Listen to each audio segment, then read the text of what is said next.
ప్రధాన న్యాయమూర్తి గవాయ్ పైన దాడి చేసిన న్యాయవాది ప్రజాస్వామ్య వ్యతిరేక శక్తులారా,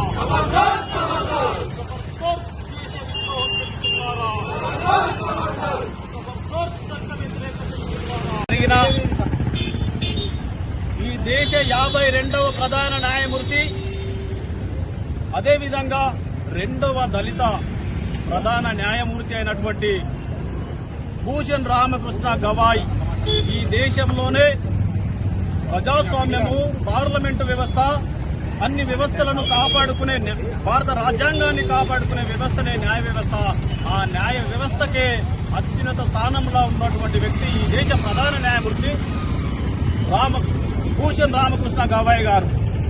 అయితే ఎవరన్నా న్యాయం జరగలేదని చెప్పేసి కోర్టుల పైన అక్కసు వెళ్ళగక్కరాదు. ఈ దేశ న్యాయ వ్యవస్థ ప్రకారం, ఈ దేశ రాజ్యాంగ ప్రకారం న్యాయం జరగనితో న్యాయ వ్యవస్థను నిందించరాదు.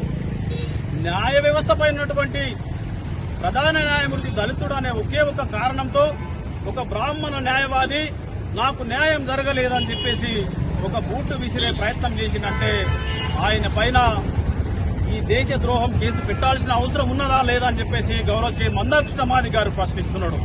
విధంగా ప్రపంచంలోనే అతిపెద్ద న్యాయ వ్యవస్థ అయినటువంటి సుప్రీంకోర్టు, ఈ భారత సుప్రీంకోర్టు, ఆ సుప్రీంకోర్టు నడిపేదే ఎవరంటే ప్రధాన న్యాయమూర్తి. మరి ఆయన పైననే బూటు విసిరే ప్రయత్నం చేస్తే ఈ దేశంలో ఉన్న వ్యవస్థలు ఏం చేస్తున్నాయి?